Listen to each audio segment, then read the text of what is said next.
Hello, ladies and gentlemen. My name is Zeno Zarkuthis, and I am your host for Pasadena's most popular cable access show, dealing with the subject of unexplained phenomena. Ladies and gentlemen, welcome to Tales from the Strange.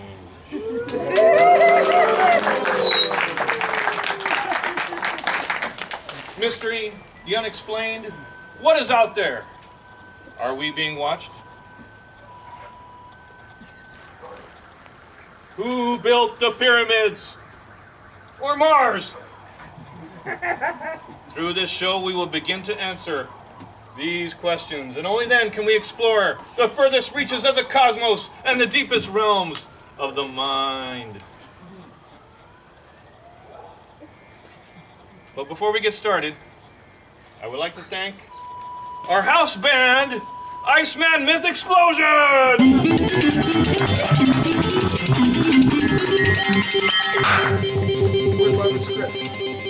Now, tonight's episode of Tales of the Strange deals with the mysterious Red Fisted Bolly Flopper. Now, what is the Red Fisted Bolly Flopper? Is it an ape, a bear, a man walking in front of a sign? We will attempt to answer these questions in tonight's episode of Tales from the Strange. Now let us welcome our first guest, an actual eyewitness of the Red Fisted Bolly Flopper, Beatrice Billingsworth!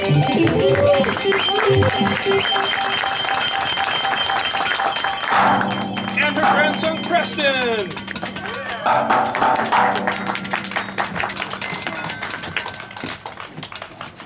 I do not care for you or for your silly show. I do not believe in UFOs and all that nonsense. But I do know what I saw 1 year ago, July 19th. It was horrible. And I need to tell somebody about it. Well, Beatrice, when people are confronted with the unknown, it can be a life-changing experience, I know. But we have a reenactment video presentation to go along with your story. It's here somewhere. There it is. I was attending an award ceremony where I was being honored for all my charitable endeavors. I went back to pick up my son Preston because grandson Preston, because his father was in Milan on a business trip and his mother was doing one of her social activities. We were driving back from his house when all of a sudden this creature walked right in front of me. I slammed on my brakes and it stopped and it just looked at me. It was horrible. It was probably 8 more feet tall, covered in fur. It had these claw-like red hands and these horrible red glowing eyes. It was horrible. What happened after that? Is that supposed to be scary? It vanished into the woods, and I drove away as fast as I could. Did you tell anyone what you saw? No, not until now. It was a horrible beast. I knew it wanted to kill me.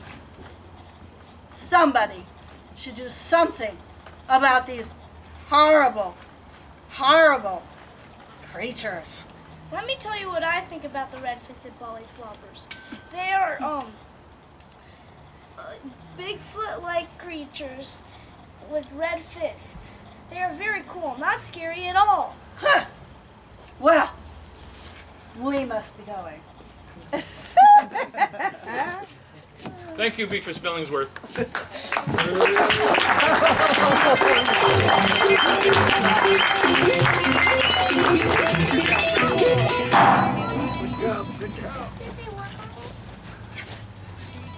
Now I would like to welcome our next guest, a self-proclaimed naturalist, spiritualist, and poet, Green Quark!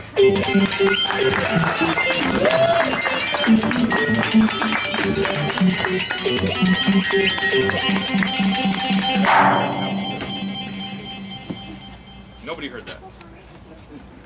All right, Mr. Green Quark, I understand you claim to have contact with the Red Fisted Bolly Flopper? Yes. In the summer of 1974, I spent 9 months on the Pacific Northwest looking for the Red Fisted Bolly Flopper. It was a warm July evening at just around dusk when I finally encountered one. I was hot on the trail, followed his tracks. When he must have backtracked and came up right behind me. I recognize the hat. He stood over me about 9 feet tall, with his eyes and fists lit in red fire. Unlike our last guest, I was not afraid. I saw an intelligent being staring back at me with sympathetic eyes. That is, bright, sympathetic eyes. I knew he was trying to communicate an idea or a message, but I did not know what it was. And I did not. Then the unexpected happened. It held up a colorful, strange-looking mushroom. I knew it wanted me to eat it, and so I gulped it down. And oh wow! What a trip! It was like I was knocked to the ground, like Paul on the road to Patmos, and transported to some twilight zone in the sky, where I hear voices coming from this blinding light, which told me that the red-fisted bolly flopper were actually magic creatures, chosen as the guardians of the forest. They were revealing the knowledge to me so that I could share the message to the world. That's very good, Green Quark. I know we rehearsed this in the daylight. It's a little hard to read the script, but that's all right. That's all right. We'll get by. Let me tell you, ladies and gentlemen of the audience, I am legally obligated to tell you that this is not a good idea to eat strange mushrooms offered by creatures of a xenoformic nature. Now, Green Quark, I, Xenos Arcutus, am an open-minded man. But here at Tales from the Strange, we appreciate hard scientific evidence. In all your years studying the red-fisted bolly flopper in the field, did you ever accumulate any scientific knowledge, hair samples, footprint casts, photographs, or beer bottles on the ground? Well, no, Buddy Rowe, but I got better evidence, and this is the poem of mine that I would like to share with our audience. How on earth a Moloch of mocking the best minds of my generation, along with whoppers about red-fisted bolly floppers covered waist deep in forest homes by genetically modified candy corn wrapped in plastic packages bought by chopper still droppers, and weep for the fate, oh my rock and roll soul, of a human race not knowing its place.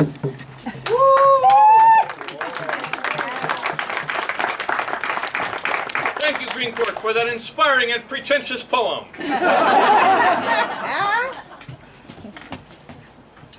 Later, Buddy Rowe.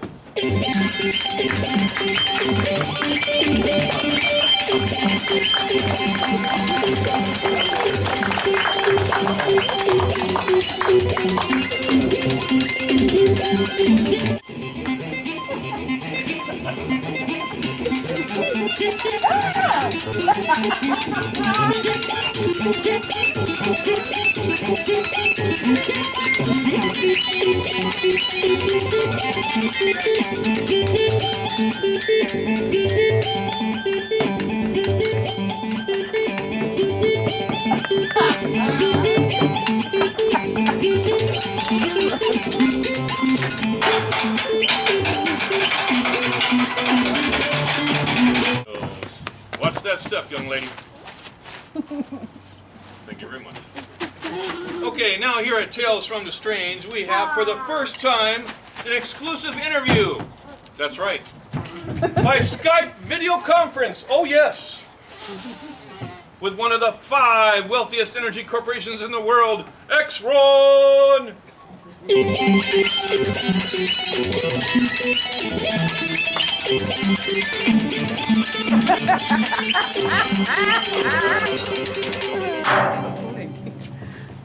Well, Mr. Exron, it is such an honor and privilege to have such an esteemed guest. I almost want to call you Your Majesty. Oh, please, my dear boy. I'm just one of the plain people like you. So what's the next big extraction? We are shifting our focus to finding key oil reserves in our great national parks. We are currently in the process of establishing an Exron deep drilling station in Thunderhead Mountain National Park. Whoa, baby. I don't think a lot of non-corporate people are going to take that too kindly. The prospect of oil spills, spoiling the breathtaking natural scenic beauty of the natural wonderland, along with the contamination of freshwater mountain streams.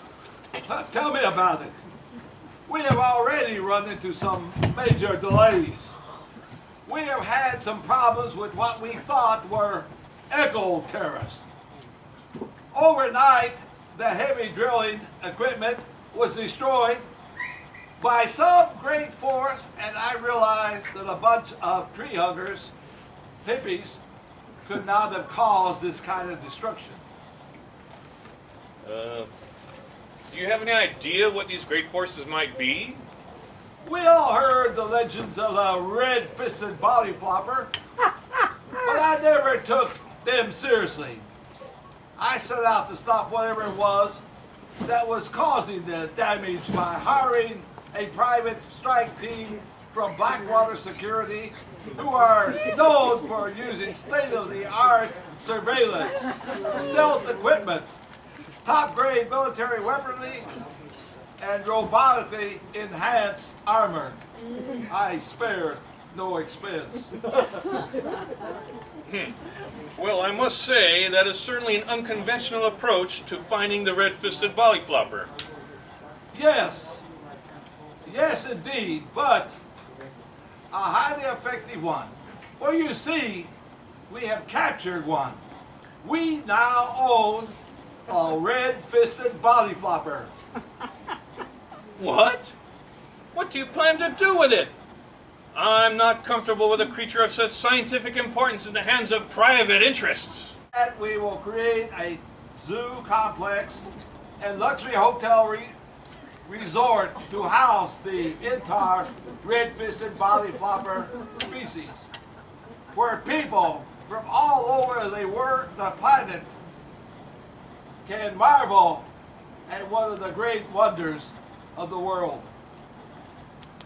What is the proof that you've actually captured one of these creatures? Well, I'm glad you asked.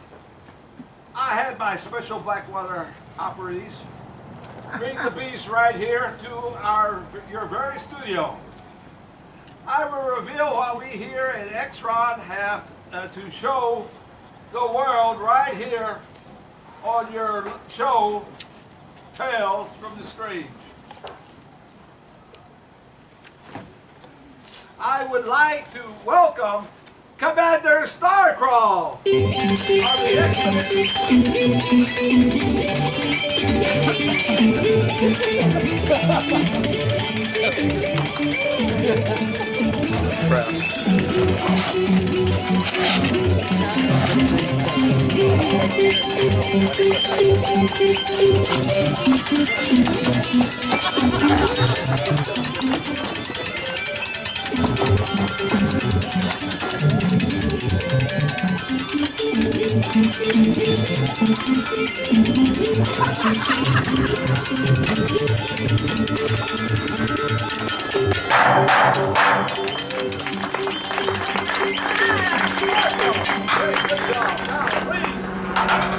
reveal to us now what you have brought back from the dark depths of the forest.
Ladies and gentlemen,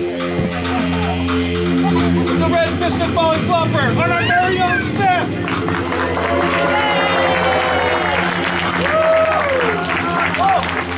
What's going on here?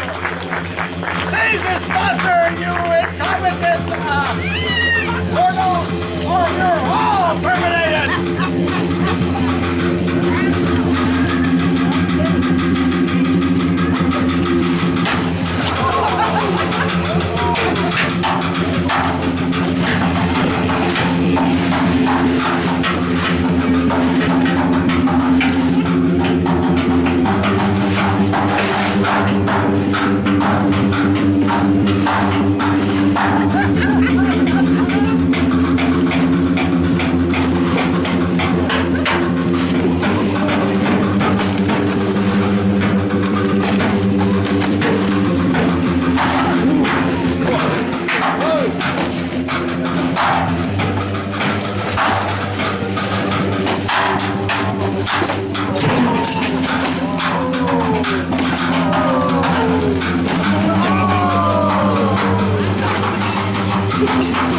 He's down just like a piñata.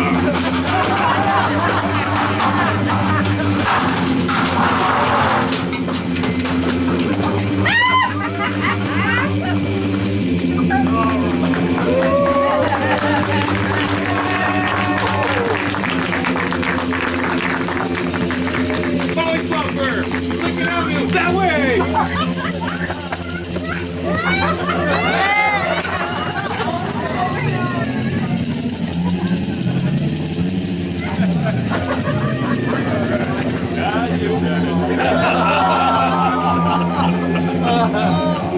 Lincoln Avenue! I told you that way! I want to give a special thanks to Francois because he helped me get started with this project. He helped me, he showed me how to build these costumes, and he actually came to Brooklyn, New York, and kind of created the first structures for the costumes we made. I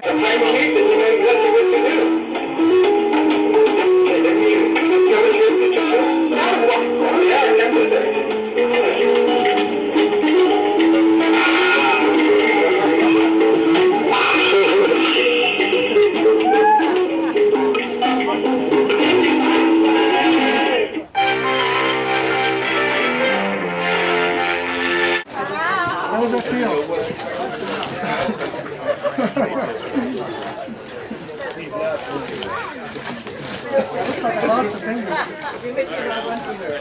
Yeah.